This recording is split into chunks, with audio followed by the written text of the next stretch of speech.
Anouk Trudel, Montreal-born consultant and CEO, shares her insights on the critical distinction between managing and leading and why mastering both is essential for success. When you start managing people, not only do you continue to know how to be as a team, but you also need to start to know how to be as a leader, model for your team in terms of how to influence, how to lead, how to manage. Sometimes you got to manage. Correct. In a candid conversation, she challenges the concept of balance as being an unrealistic goal that can inadvertently create stress. How do you balance everything?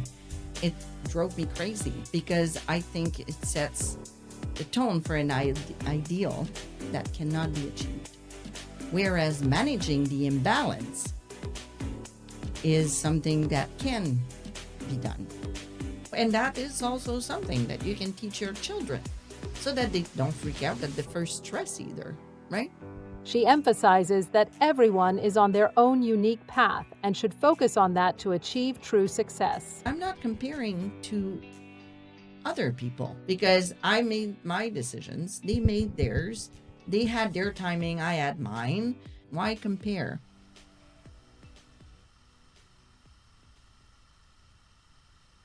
First of all, thank you so much for agreeing to take this interview.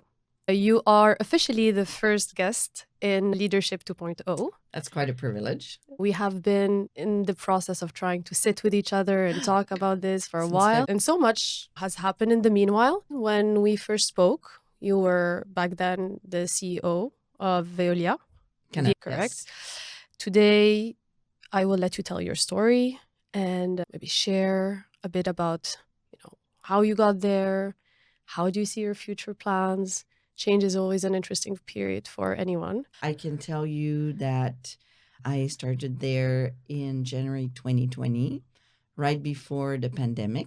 I was sought out to take on the role of general manager, managing a service provider contract that is part of a triple P, a public-private sector partnership. So at that time, the contract was not doing too well. The project was not doing too well. I was hired as the first non-engineer to take on the leadership role for that contract. So why precise non-engineer? It's a fact. Before me, there were in less than 3 years, 9 people that had tried to manage that contract. And it seemed logical to put an engineer in charge since it is a very complex building to manage. And that's what the role of the service provider is. You basically manage everything related to the contract from security, fire, safety prevention, to the air central system, the thermal plant, to the auto-guided vehicle. Correct. It's very complex. So it seemed logical to put an engineer in charge. There was still some construction ongoing. So it seemed logical, but it wasn't working because what was needed, and that was the conclusion of the person who hired me, is someone that understands how to manage complex commercial contract. That's what it was. And turning around operations, which requires a process mindset. But you can find a process mindset in people other than engineers. Absolutely. I think engineers, more often than not, I'm an engineer, so tend to be very pragmatic, maybe a bit too pragmatic. And like you said, for big projects, major projects, it's all about the commercial, the legal. So what do you think was the major step, if you can talk about it, in terms of the thought process or the mindset that you went in with that turned around how things were working there? That's a good question. The work had started before I joined. It was important to meet the performance criteria from a contract perspective. That's always the first step. Yeah. You cannot build a good client relationship when the client is unhappy and the client is right because you're not meeting what you're supposed to deliver. And that's a fact for any project. Absolutely. So that work had started before. There was a new technical director that was in place that started 6 months before me that had over 35 years of experience and that knew everything and anything about building management. Wow. And he was a good leader. He still is a good leader. Do you think that having that support in your position back then allowed you to think a bit more macro than going to the details of how most things were done? definitely. And I would not have been the right person to take care of the technical aspects. That was not my expertise and is not my expertise. I learned a lot. He's a good teacher. He's a really good teacher. And I'm someone that has a lot of curiosity and I love to learn. That's one of the reasons I took that role. But I didn't have the experience. So I needed someone like him that knew everything about building management. There was also someone that knew everything about the other aspects of the contract, which is security. But still, you need to manage that side. You need to understand it. There was also someone who was responsible for managing the contract performance. So in charge of the KPIs and in charge of invoicing. And there was a fourth one that eventually joined as a director who was responsible to complete these two constructions. So construction was still ongoing when I started. And he was responsible to make sure that the constructor was doing the construction the way it could be operated. And that's also very key. Whatever you build, whether it's a building or a plant or a system, which is the world I came from, technology, you have to make sure that what is built can then be used, is operational for the people that will use it day in, day out.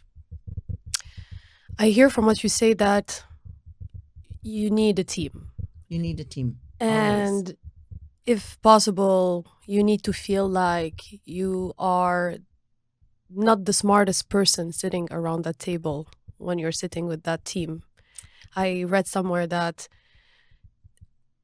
I am the happiest when I feel that I'm the stupidest person around the table, because it means that I am definitely surrounded by people who are going to bring so much more and therefore keep growing and learning. Like you said, you have a curiosity and want to know everything and learn more. And I also hear that this was like a puzzle. Maybe when you walked in and you're like, okay, how is all of this going to come together? And it was a puzzle. The majority of the pieces had been identified, right? Need to meet the performance criteria. In order to do that, need to stop dealing with all the emergencies that kept popping up day in, day out. And it's a vicious circle. More emergencies you have, or the more, if you think system-wise, the more bugs you have, the more bugs you got to fix. While you fix the bugs, you're not maintaining the system or you're not maintaining the building.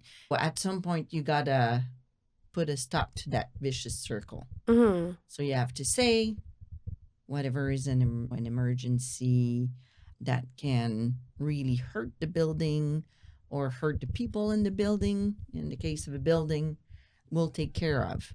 Mm-hmm. Other emergencies that sound like an emergency, but actually is a request that someone thinks is an emergency, we'll put aside. Yeah. And we'll start by executing the maintenance plan so that we can get out of that vicious circle. So the technical director at the time was very clear he needed to do that. He also needed to convince his team that he needed to do that. And I needed him to convince his team. That was what was needed. Convincing people is a skill. Convincing people is a skill. Even if you have the authority to impose, because you're a director, it's not automatic that people are going to buy into the idea or believe and follow. Yeah. There is what we call project fatigue a lot of time. And people get tired in the team because problems keep on occurring and occurring. So how do you steer a ship like that? How do you put back that kind of liveliness and convince people to trust in your strategy, your vision? First, I needed to understand what was going on, what was the work, what was the contract, what were the requirements of the work we had to do contractually versus what was maybe wished by the client and or the other stakeholders. Had to And choose? then Yeah. the pandemic happened. So that kind of took priority, especially when you're working in a hospital. Tell us more. Everyone went through the pandemic, so everyone stayed home. I was lucky. I went to the office every day, and it was like in a bubble. Our team was in a bubble. We had to keep everyone safe. We had to make sure everyone understood how to stay safe.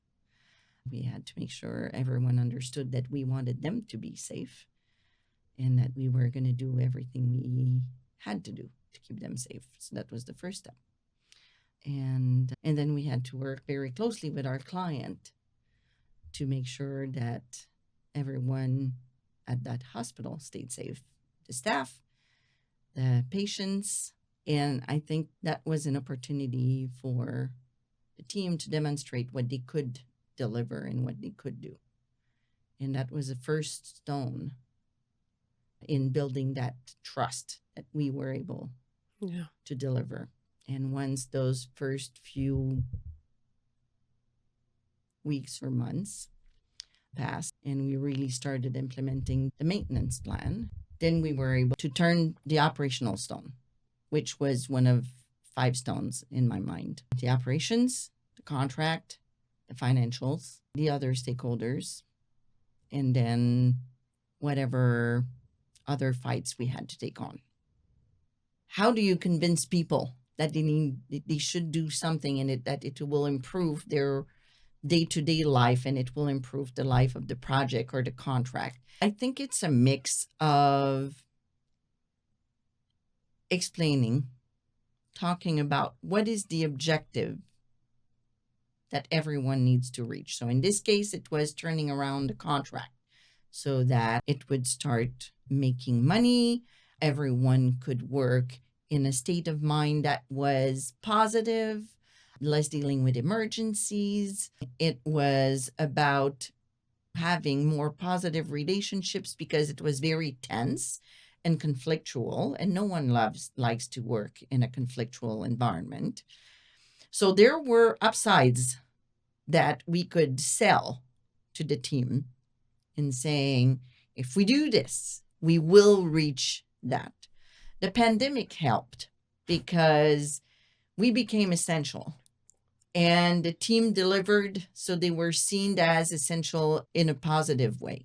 Purpose, right? Purpose. And in the eyes of the client, they were seen as helpful and good. I started building on that with the client and saying, when you give positive feedback, my team gets better. When you start yelling at them, it's not yelling, being negative about them, then there's a loss of trusts and it's not a positive environment, and then performance goes down. So it helped us. I think it speeded it up, even though it took us a year and a half before we started getting positive, full-on positive reviews from the client saying, you guys do the work you're supposed to do the way you're supposed to do it. And not just, oh, you did this right, this one thing. So the more general, overall positive feedback. And from that, then you build on the contractual aspect and the commercial aspect and the stakeholders and putting the pieces of the puzzles into place. It's a mix of repetition of the objective, verbalizing when someone does something positive, and verbalizing the result so that they can see it. Because often when you're stuck in the forest, you don't see the trees. That's the expression, right? Well, it's true. Patience takes time. Doing stuff right, doing things the right way, where everyone works like a machine and repeats the right steps and gets the right results takes time. It takes repetition. It's like practicing violin. You don't learn to play violin on day one. You don't even learn on month one. No. Not even on year one. Believe me, I used to play violin. So yeah, repetition, communication. People keep talking about communication. It's not just communication. It's walking the floors, meeting employees and saying, hey, by the way, I heard you did this over the weekend. I know it was a crazy time, really appreciative. You guys did great work. The client told me, so that you prove to them that what you're saying actually works, and then it builds on itself. It matters. It matters. It matters, for sure. So it's a combination of a bunch of things. And it's not just me. It was the team. It was the 4 directors who worked for me who were amazing. So on that note, what is something that you are proud of in your career? When I passed on the baton, we were in a place where commercially, contractually, it was the right time. And we had turned around the project and the person was ready, more than ready. We could probably have done the switch 6 months before, maybe a year. But Wow. we had worked hard, him and I, to prepare him and prepare the team for the transition. So those are the 2 things I'm proud of. The fact that we had worked together to turn around the project and the time was right, and the fact that we had worked together to make sure that he was ready. He's a young leader who has a lot of potential and is different than me. We did some work together so that he was ready and the team was ready. So basically the transition was seamless. But it took almost more than 6 months, around 6 months. No, it took more than that because we started talking about it when I started Okay. that role, Okay. thinking down the road. So you went he in would be. to prepare him, basically. I went in to turn around the project. To turn around the project. And when we started working together, I realized that he could be part of the succession plan. I would like to build on this a bit. Yeah. So, succession plan. Mhm. What are your thoughts on this? How were you able to look at the situation and say, hey, I see this person and I'm happy to groom them and I'm happy to do that and not feel threatened that? That's a good question. I think it's a question of trust and timing. Being in the right role where you work with someone that has the potential to take on your place, that the timing altogether work out, that's something you don't control in terms of timing, right? Because for someone to take on your role, you yourself have to be ready to take on another role. Correct. And sometimes the organization you work in, it works out. Sometimes it doesn't. Sometimes the person isn't ready to move on to another role when the person who is in the line of succession, let's call it that, feel that they're ready and they should be taking on the role now. So I think it's multi-factor, and it is probably easier to do when you help someone be ready for a role that's not your own, right? In this case, it worked out, and that's wonderful. I'm really happy. He's going to do great. But if you help someone within your organization or within someone else's organization to be ready by coaching or mentoring that person for a role that is not your own, then there's not that issue or that tension of when will I be ready, when you're ready. And it might be easier to do that for someone else. But organizations are often not set up for that kind of mentorship. It's not because they're not trying. They are trying. But there's a question of chemistry. There's a question of processes in place. There's a question of, do you have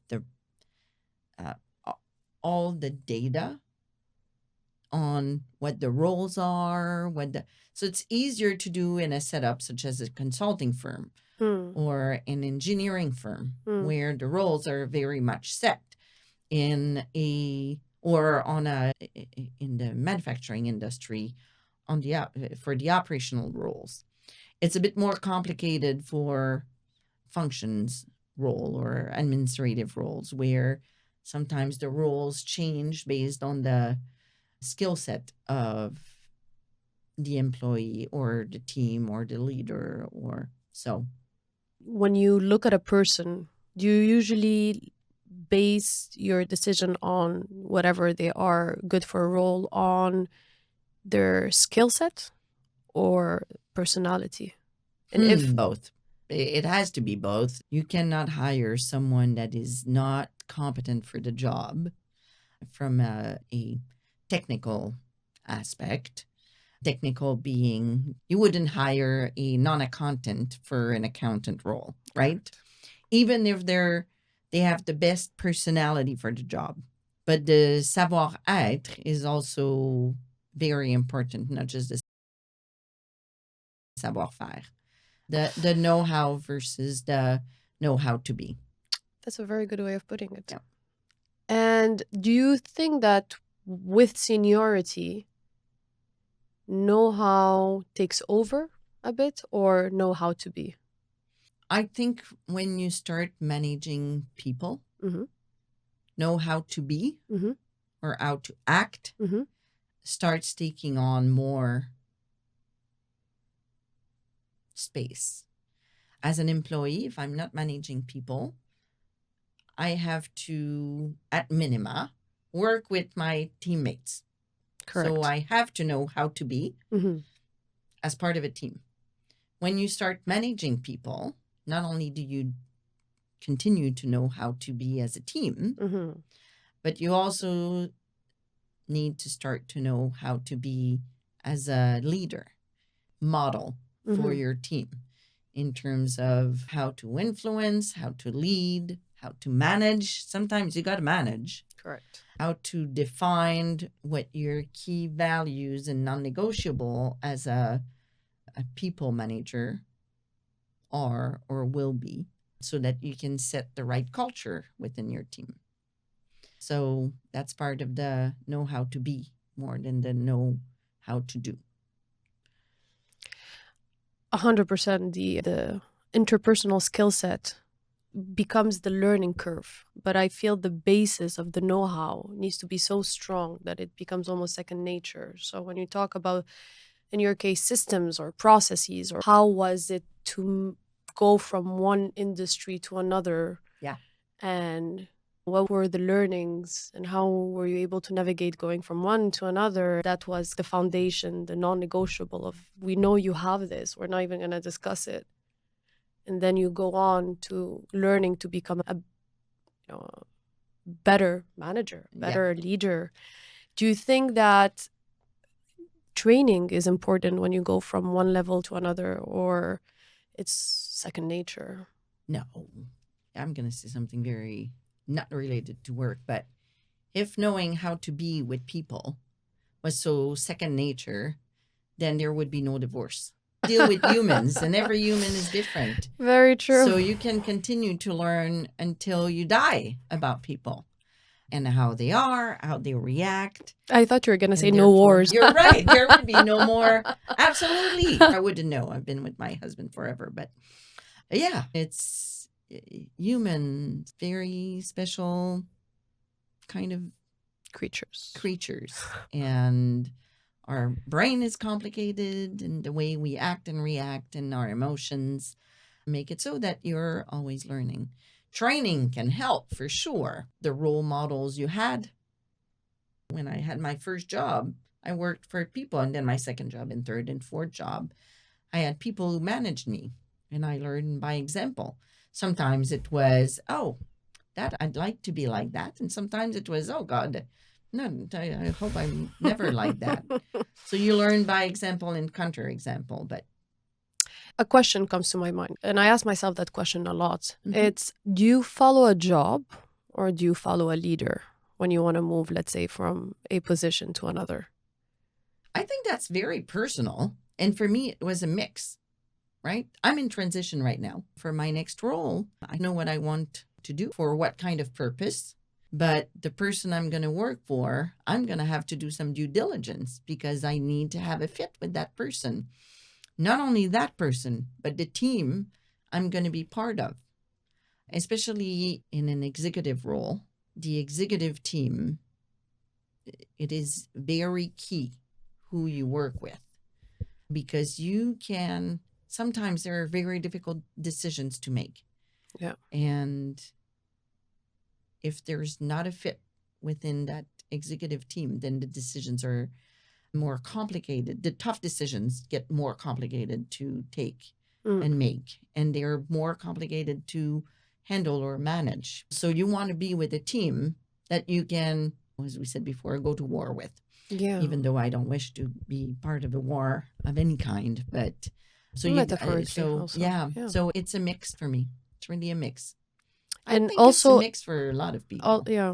But in your early on career also, let's say it was also a mix. It was always a mix? It was always a mix, Okay. but sometimes I don't think I realized it as much. Especially when I went from consulting, I didn't do much due diligence at the time about the person I was going to work for. We had a good fit, it seemed. And then within 3 days, the person was gone.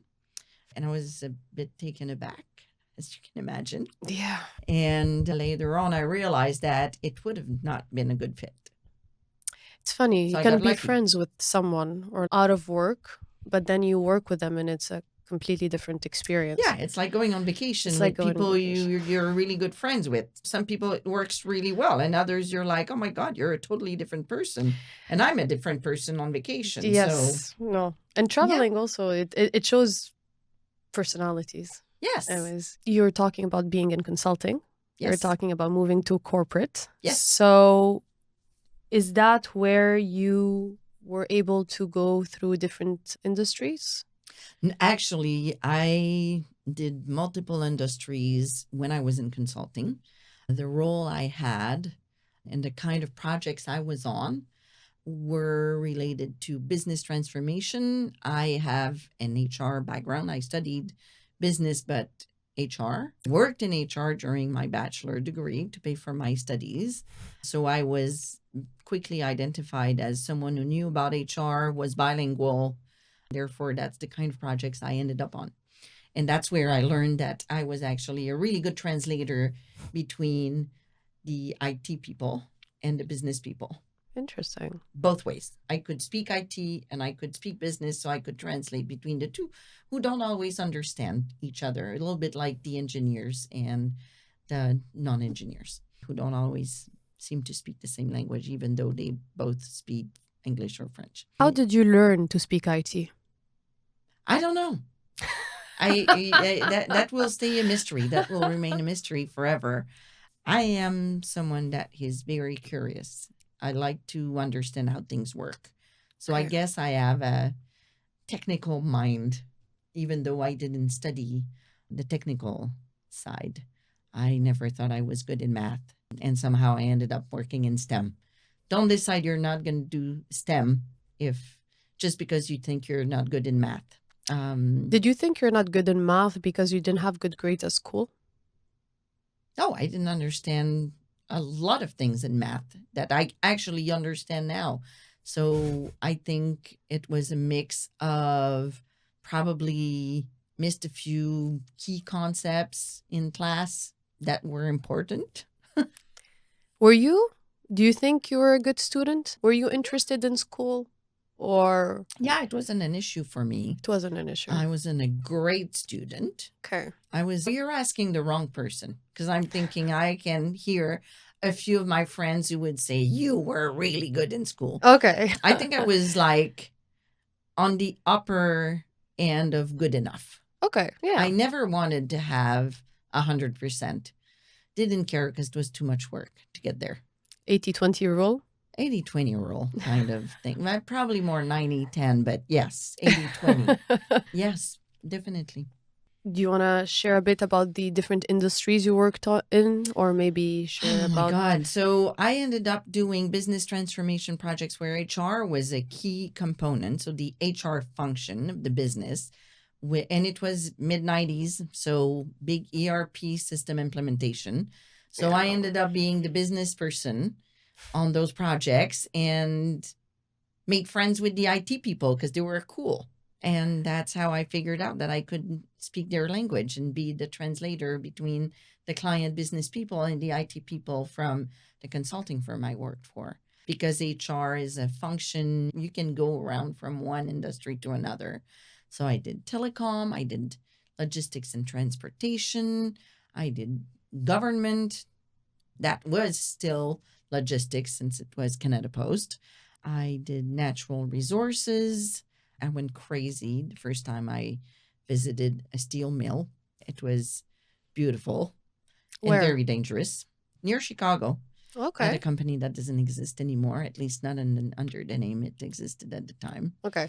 But it was, that was crazy. So the person who likes to learn about everything and anything, my mind was very well fed during those years. Do you think consulting is a good place for curious people?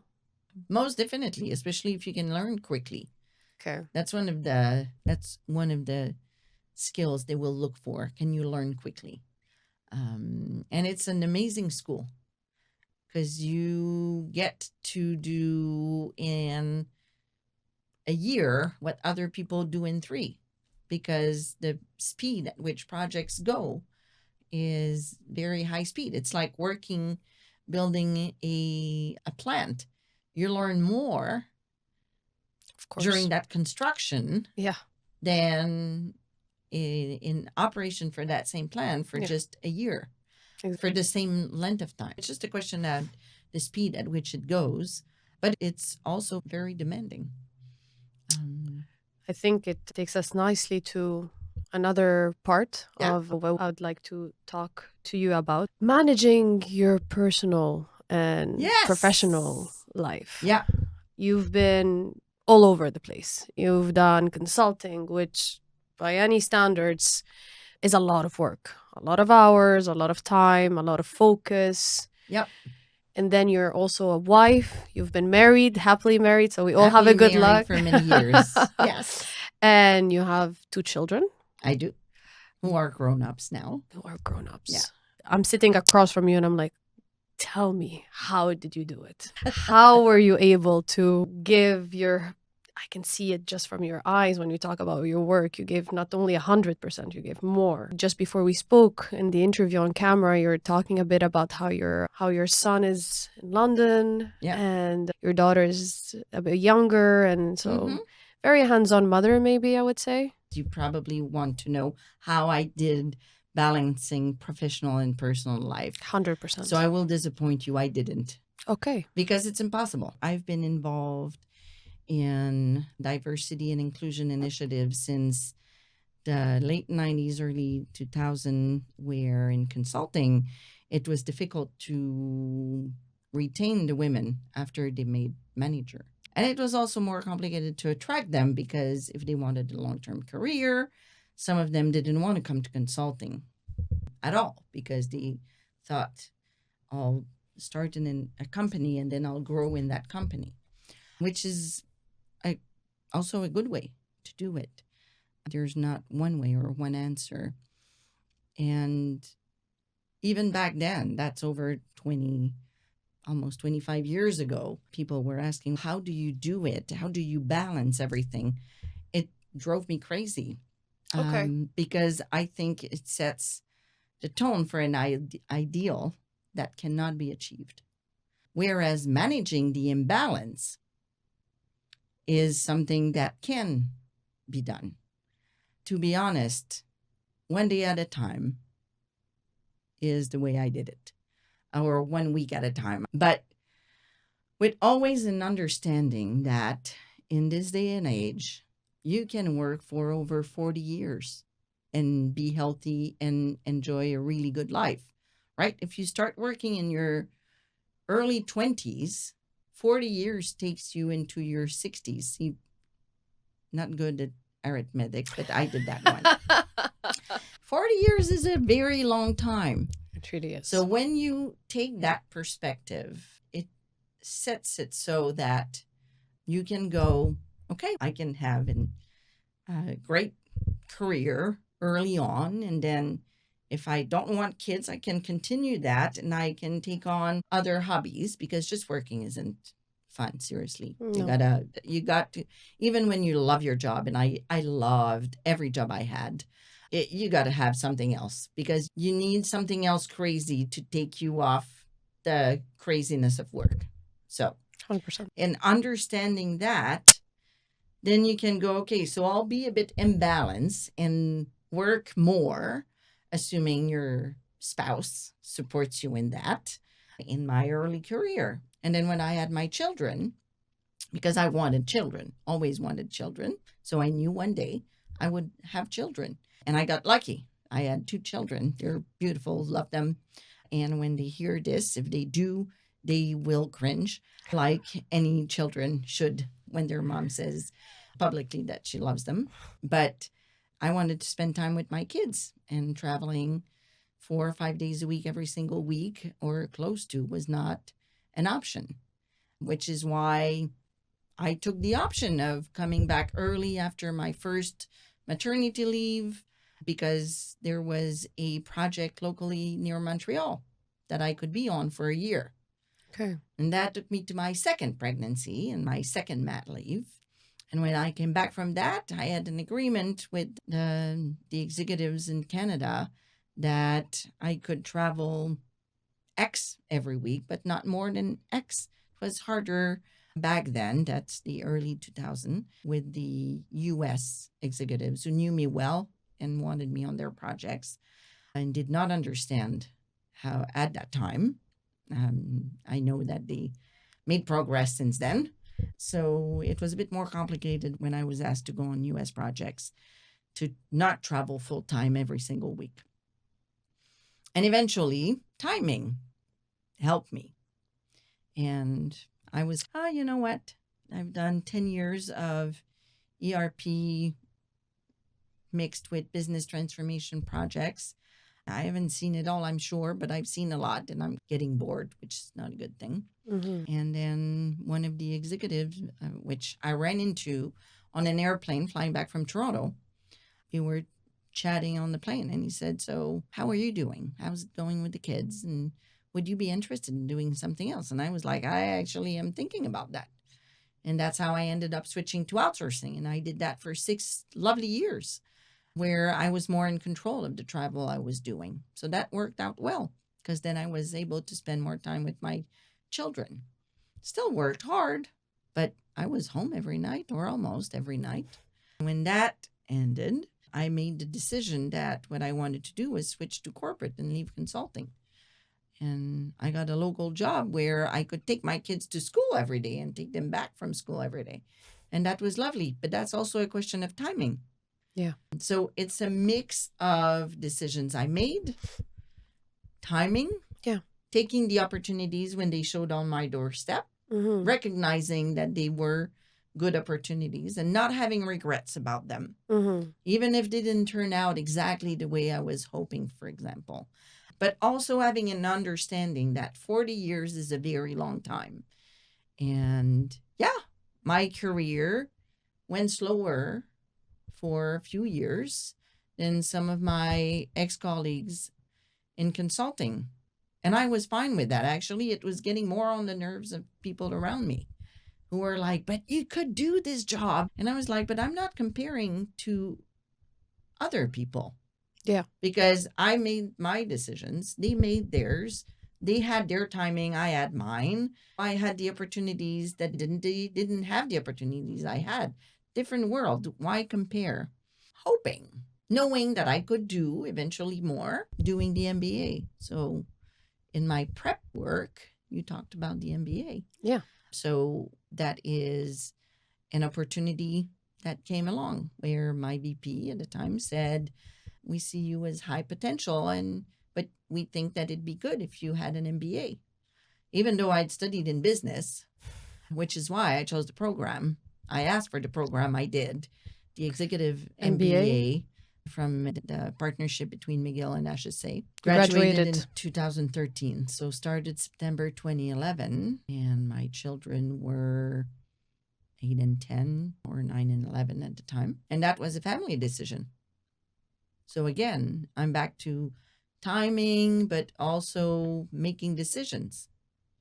And I spoke with my husband, but I also spoke with my parents and my in-laws and saying, I will need you your be help. able to help? Because the courses, even though it was an executive MBA, it was still very intense for those 15 months. 15 months. Okay. Including travel to Argentina at the time for 10 days. Nice. I hear from what you say a new term for me, which is managing the imbalance. And from managing the imbalance, first of all, I guess we need to accept that there's going to be imbalance and that things are not going to be always perfect. It made me think a bit of a video I saw of the ex-CEO of Pepsi. Yeah. Yeah. And when she was telling her husband, she was telling the story of her husband coming to her and telling her, hey, I realized that there's your work, then our kid, then your parents, then me on your priorities. And she's like, the way I see it is that you're in the priority list. You're lucky to be on You're the lucky, priority yes, list. exactly. Yes. Another book that I read of the ex-COO of Facebook who mentioned that the most important decision you're going to make is who you decide to marry. Yeah. How do you feel about? And I read her first book. I don't know. I'm not sure I actually made the decision. First, he asked, 9 years after we started dating, 7 years after we moved in together. I don't know. I was in love. I'm still in love with him. It's not easy every day. But yeah, he was always there for me, always supportive. I was always there and I'm still am for him. For example, when I took on the role of CEO at Velia in late 2021, when the job was offered to me, we talked and we made the decision that he would stay home. He had his own career. He was not too happy with it. He was tired and it was the right decision for us, but it's a decision we made together. When I did my MBA, I spoke with the kids because they were already like, Mom, you're working a lot, blah, blah, blah. All you do is talk on the phone and look at your computer. Didn't understand what kind of work I did, whereas my husband did something in manufacturing. It was very concrete. And I was like, yeah, but I love the work I do. And it makes me happy. And then with a mommy happy, then everyone is happier. Of course. So we had those kinds of conversations because they didn't always understand. It's also important, right, to be clear. Yeah. But I think clarity comes back a lot in how you deal with situations. Yeah. You know, clear communication, asking questions. Asking questions. And taking the time to ask yourself when your kid says, Mom, you're never home. I never see you. First, is it true? Their hours and your hours are a bit different too. Because I remember when I had the privilege to pick them up at school, I clearly did not finish working at 4 in the afternoon. And whenever I would pick them up, it was never the right time. Mom, you're too late or you're too early. And I was like, okay, wait a second. Eventually, I asked them. And when I say eventually, I think it took me months, if not a couple of years. I said, wait a second. So when is the right time? When is the right time? I pick you up at 5:30. You're not happy. I pick you up at 10 to 6. You're not happy. I pick you up at 4:45 because I finished early that day. You're not happy. The right time is 5:45. Okay, so if you give me a window of time. Okay, after 5:30 and before 5:45. Okay, that's a 15-minute window that will make you happy. I think that's very limiting. And the reason was the activities finished at 5:30. After that, it was free time. Of course. And then pretty much at 5:45, most of the parents had picked up the kids. Yep. So I was like, okay, I'm not sure that is an expectation I can meet. So you also have to ask those questions and ask yourselves those questions to say, okay, is this fair? Is this fair to me? Is this fair to them? So a bit of introspection for yourself and then extrospection, asking questions around you, like with your spouse or with your kids or friends. Sometimes it's you're not seeing your friends enough, because personal and professional life is not just about having children or having, it can be, I don't have enough time to ski or to surf, or I'm part of your book club. If you're part of a book club and you miss half the sessions, maybe book club is not the right activity for you, or you don't like it enough, or it's not the right book club because they don't read books that interest you enough to want to participate in. Correct. So introspection sometimes is Do you needed. introspect a lot? Not a lot. No. When it's needed. And not for long. I Okay. usually don't introspect for very long. It doesn't take me a lot of time to figure out stuff. And when I can't figure it out, I usually try to put stuff on what I call the back burner, which is do something else that is fun for you and let your brain process it. Yeah. People would call that meditation, and I do meditation, so meditation helps. Okay. So you spoke about asking your kids direct questions. Yeah. There is a school of thought that thinks that you should talk to your kids as adults, level with them. I don't know if it's talking to them as adults. It's talking to them as people.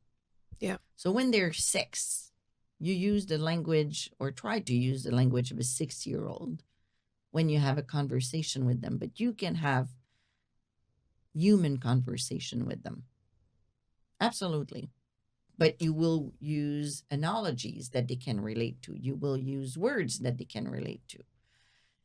And it's the same thing in work. We were talking before about how do you influence people? How do you convince them that what you're asking of them is the right thing? But I think it's best if you use analogies that really speak to them, or actually takes them totally outside of what they're used to, so that it sparks something in their brain, so that they start thinking, okay, wait a second, what does she mean? Of course, if your analogy makes absolutely no sense and you cannot explain, that's not a good analogy. And that happens to me sometimes. But when you're doing innovation, one of the first thing you need to do is take people out of their workplace, out of their comfort zone, out of their day-to-day life. So sometimes the analogy, if it comes from the left field, which this is my right hand, so left field, will work better for you. So for children, it's the same thing. But you got to rack your brain for an analogy that will work for them, not for you. Having those difficult conversations, we're all humans out there. As a mom, I'm a human. And I think one of the things that you repeatedly were saying is that you're not trying to pretend that you got it all under control. Absolutely. Yes. And that is also something that you can teach your children, so that they don't freak out at the first stress either, right?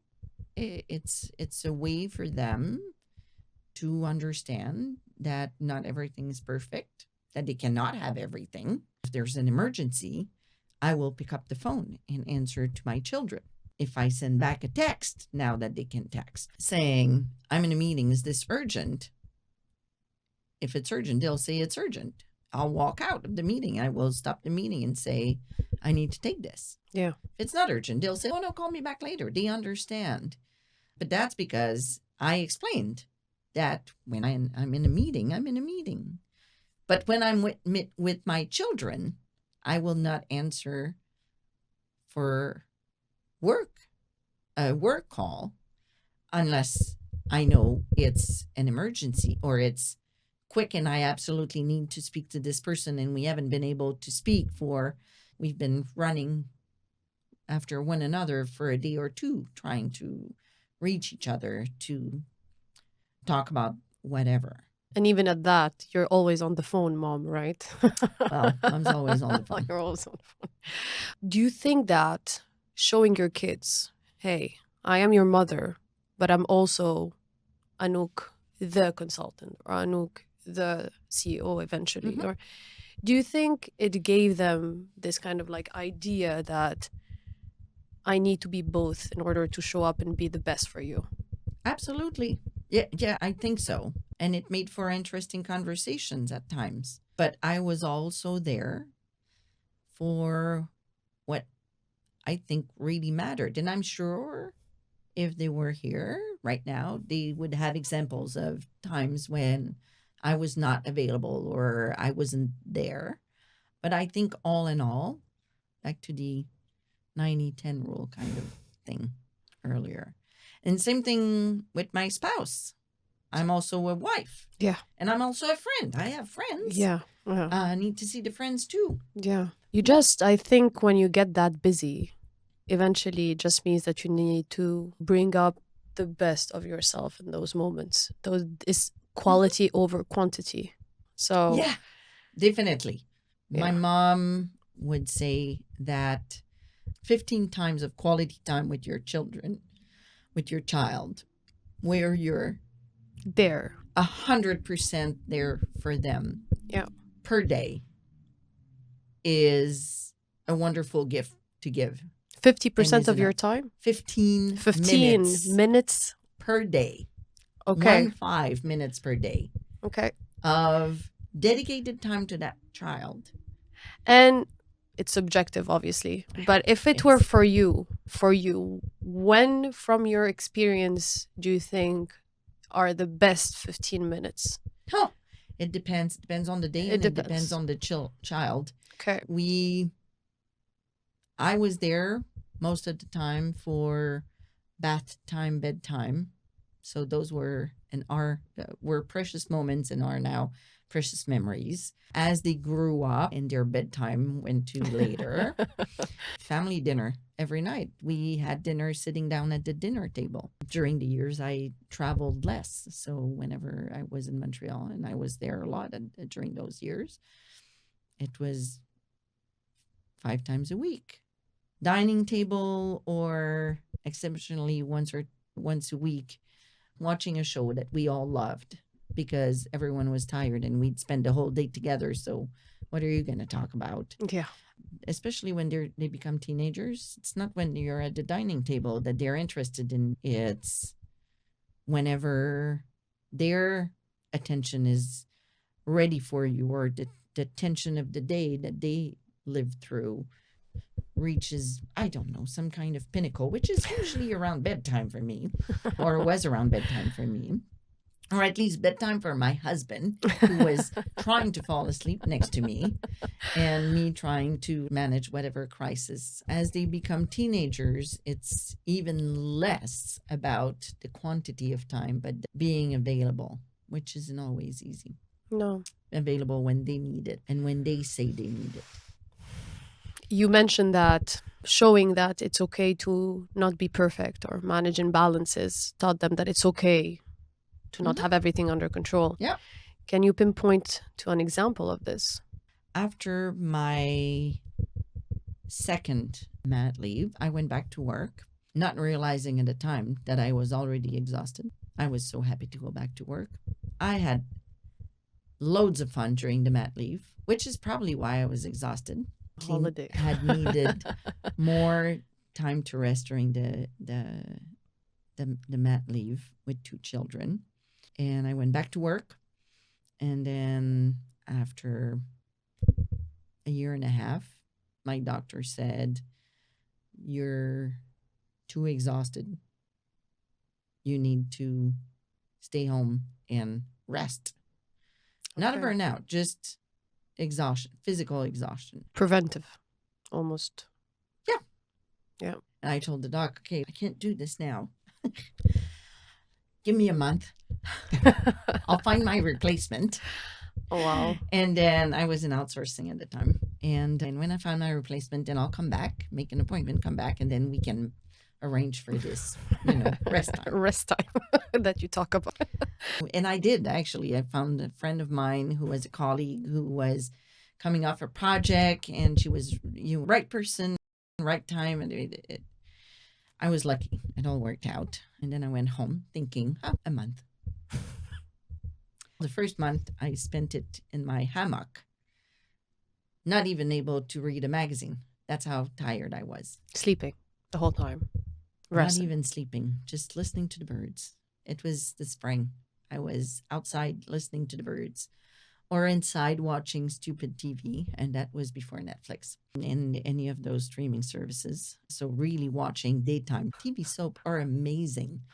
They talk a lot about social and society challenges. Anyway, that would be a totally different podcast. Okay. So I was up for 3 months. After the first month, then I started reading books, and then the third month I started exercising again, and then I was ready to go back to work, and then I was fine. But I realized at that time, first, the kids didn't understand. They were little. But I realized at that time that my batteries, we talk about EV batteries, cars with EV batteries. You can actually run out of juice. And recharging is not something that is done over a weekend. No. I was very conscious after that of making sure that I wasn't doing everything I wanted to do.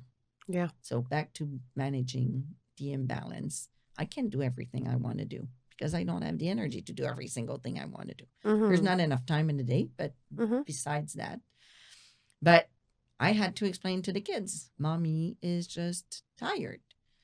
So she needs her rest. And on weekends, because they were in daycare at the time, so they were in home Monday to Friday. But on weekends, we couldn't go to the cottage and do all the hikes we like to do and play in the forest. And that's probably one of the first times I had to say, Mommy cannot be there 24/7 for you. Do you think your husband took over more at that point? Absolutely. He didn't have a choice. Yeah. I couldn't even cook the dinner. We had help at home. So that's one of the things, managing the imbalance, decisions you make. Yeah. We paid for someone to come 4 days a week at home to at first, and then it went down to 3 days and then to 2 days as the kids became older and we had less needs to pick up the house, do the cleaning, the laundry, the everything, except for cooking the meals and doing the grocery. We kept that because we liked it. That's nice. So we invested money in that to free up time for other things. But it also meant we traveled less during those years, or we didn't pay for other things. Priorities, choices. Did you ever felt guilty during this time? Oh, yeah. That's why I asked the question about when exactly do you need me to come pick you up? Because I felt guilty of not picking them up at the right time. Once I realized it was a 15-minute window, I realized that the request was over the top. Same thing as when they were in daycare. I wasn't the type of mom that felt guilty leaving them every morning, especially since my husband did most of that because we chose a daycare that was next to his work because I wasn't always in Montreal. Yep. But whenever I could, I did. And whenever I finished early, I picked them up. Being in consulting, you work really hard, but sometimes you're just in the office having not much to do because you're in between projects. So I'd go and pick them up early and they'd be mad. And I was like, okay, why am I feeling guilty about daycare? They're having fun. They're with their friends. They're with professionals. Yeah. They have their job, which is going to daycare. And I have mine. So, yeah, I had some guilt from time to time. But mostly, no. They were okay. They surely are doing okay. They're doing You okay. must have They're been doing something great. right. No, definitely. I think it's funny because you mention luck a lot when you talk. Timing and luck. Those are two words that come back a lot when you describe how things unraveled, how your life happened. Some say that luck is something that you create for yourself.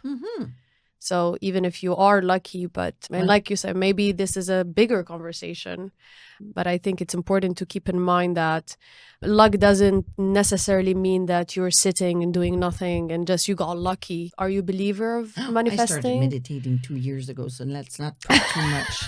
on this. What about manifestation? How do you feel about that? I think that first, I'm very curious about how the brain works. Mm. And for many reasons, I try to learn as much as I can about how the brain works. And actually, I was very lucky and attended a conference with a neurosurgeon recently who said, we don't know a lot about how the brain works, and we might never know exactly how the brain works because it's such a complex Machine, almost. machine. Yeah. I don't know if it's manifestation. I call it intuition. Mm. I consider intuition to be something that is physical, meaning my brain and or body or the combination of gives me a sense of what seems to be the right decision for me at that moment. Mm-hmm. I keep saying to my son, who's 23 years old, an economist, so very analytical, that nothing happens for no reason. And he keeps repeating, Mom, you're an idiot. That's just you putting together a nice scenario. Okay. Maybe he's right. And maybe I am. I don't know. For sure, it means two things. It means that I believe my brain connects stuff that I'm not intellectually connecting. Whether my brain does or it doesn't matter. Mm-hmm. I believe it. Mm-hmm. So it works for me Yeah. because once I make a decision, I live by that decision.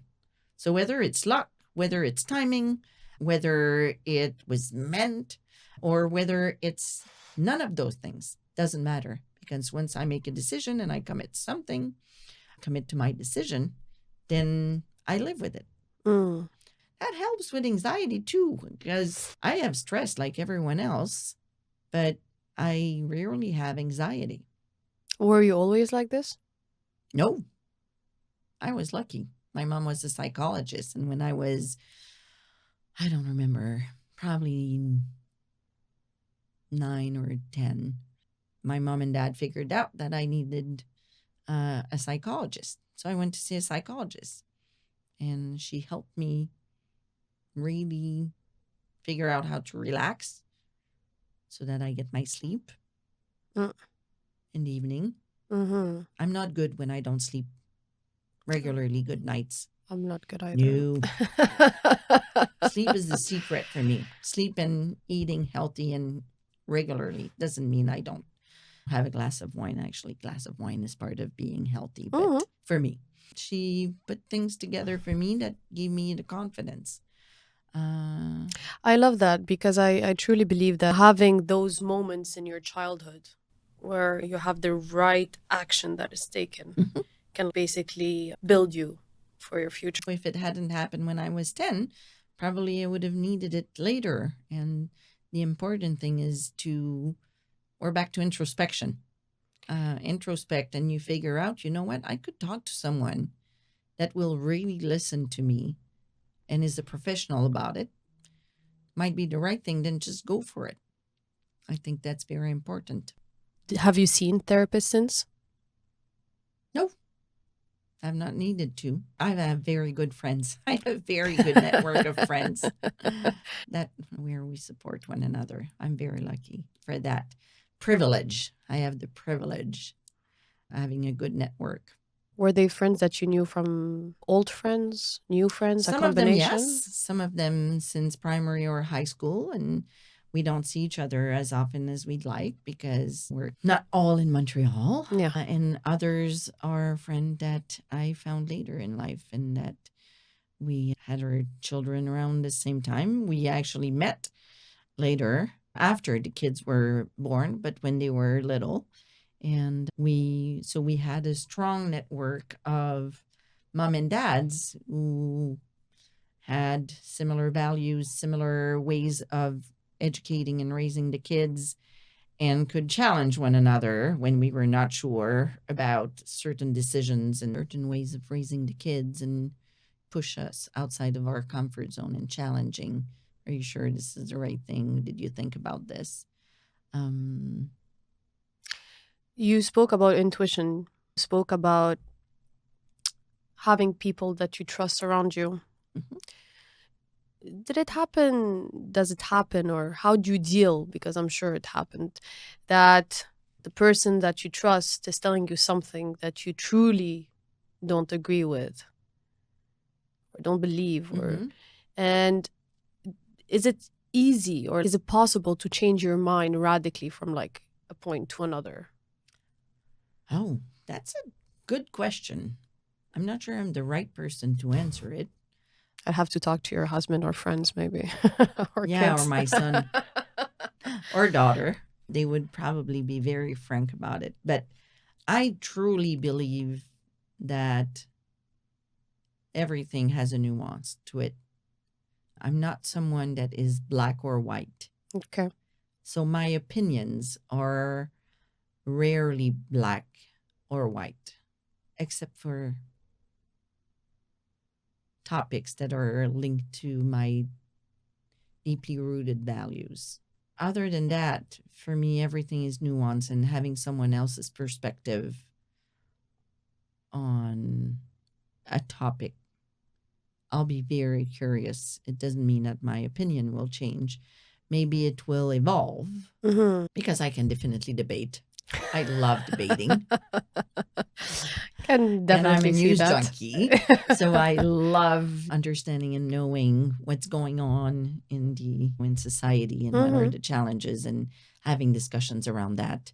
And I can definitely have an opinion, but it's usually not black or white. So I guess my opinions evolve more than they fully change. Like I think they all should, because that's part of growth, right? Yeah, it is. Absolutely. We said that we're gonna have an hour and a half. We're almost at 2 hours.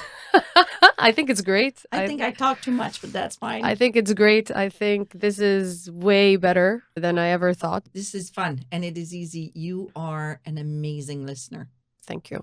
I'm happy. I think that's why I am doing this, because that's what pushed me to venture a bit into podcasting. So let's see. Yeah, this is different than your day-to-day job and you're really good at it. Thank you very much. We're going to close this podcast with 2 questions. Mhm. The first one would be, what would you tell 30-year-old Anouk, knowing what you know today? Be patient. It's not my strength, or it wasn't.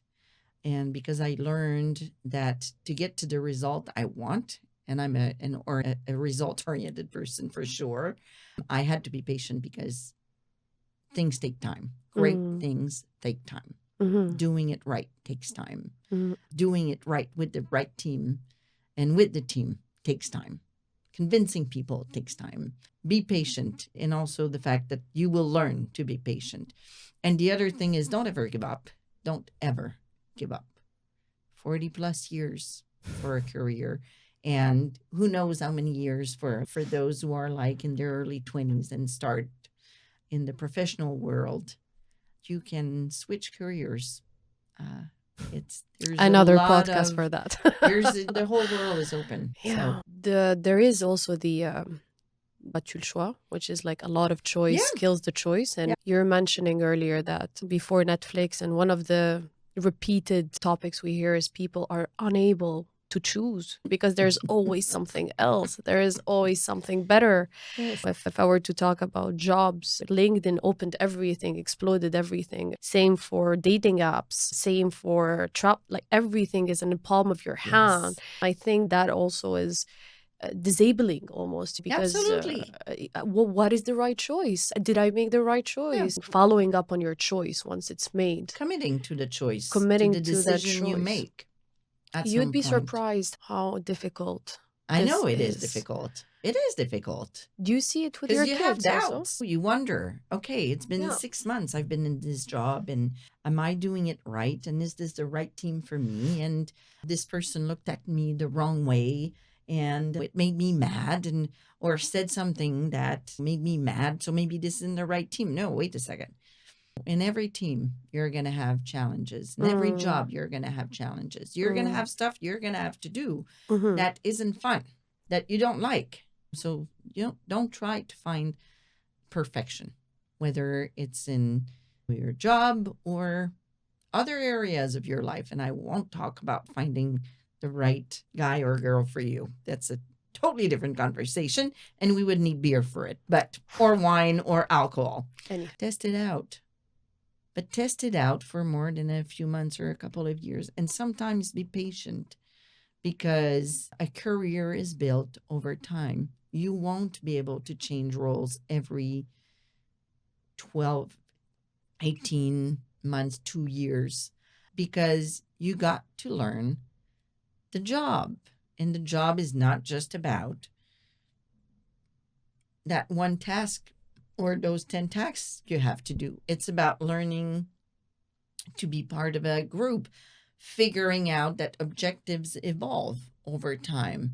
And how do you adapt to those changes? Figuring out that the client changed their mind and that you have to adapt to that, or find a way to make them keep their mind sometimes. So learn how to negotiate. And there's so many skills you can learn in a role. Finding mentors that have a different perspective than yours can also help you figure out, is this the right time? Is this not the right time to move on and change? And sponsors, which are different than mentors. So what is the difference? A mentor is someone with whom you have chemistry, that you choose and they choose you. Okay. That's my definition.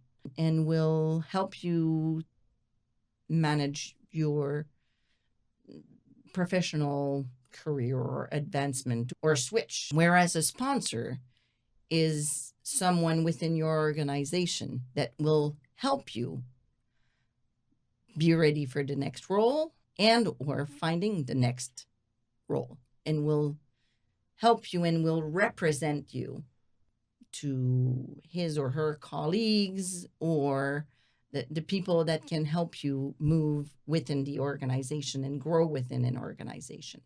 So the mentor doesn't need to be in your organization? The mentor doesn't need to be in the organization. But the sponsor has to. Yes. And you need some kind of chemistry with your sponsor too, but you won't discuss everything with your sponsor that you might discuss with your mentor. Because you always have to remember, your sponsor can be your spokesperson within the organization. Correct. Gotta find those. And it's, as a woman, and this is where we're gonna totally run out of time, but as a woman, it's not natural for us to ask for this, or at least it wasn't when I was younger. It's more and more part of the business world now, and people understand it more, and they're open to it. Don't be shy. Okay. And ask for, and usually most people, whether women or men, will be very open to helping someone else. So it's funny because I read something about how to ask one to be your mentor. There are ways which come as empowering versus way that comes as less empowering. I understand. The method of how you ask someone to be your mentor has to also be thought. So confidence is key. Let's put it that way. Yes. Humble but confident. Yeah. And knowing how to combine both in your message to that mentor. The sponsor, on the other side, I read, is more of showing your strength, almost showing off, but not asking them to be your sponsor. It has to almost come from them, that they want to sponsor you because they believe in you. What do you think of that? Asking someone to be your sponsor can be awkward because the person is in the same organization. They could say yes, not thinking, not wanting to disappoint. They might say no and be truthful about the fact that they might not be the right person, right? But then you might find it hurtful. The world is a small world, so you can end up working with someone again at any point in time, pretty much in your career. But within the same organization, it's even smaller. If the relationship doesn't work, that's harder. Correct. That's a really good point. I think if you build a very solid relationship with someone, at some point you can probably say, I'm looking for a sponsor in the organization, someone that, and you don't need to use the term sponsor. Once you have a good relationship with someone within your organization, you can say, who can help me get to the next level? And then That's a very good way of doing it. Yeah. Maybe they know someone better. maybe they know someone better. They might not, they might be too humble to offer themselves, depending on the person. Mhm. You can say, if there are ways you can help me, I'd be really happy. Having a sponsor that is going to speak for you behind closed doors in those meetings is one of the most underrated moments in anyone's career. Absolutely. And there are organizations that actually, like consulting firms, very often will have some kind of system where you're the career counselor. I was a career counselor for more junior people when I was in consulting. And you definitely speak for the person. And some people are better than others at doing that, and that's fine. It's just part of what it is. But in the corporate non-consulting world, it's a bit more delicate. So you have to do it with Finesse. duetting. Exactly. Tact. Thank you very much. Thank you so much. That was fun. That was really fun.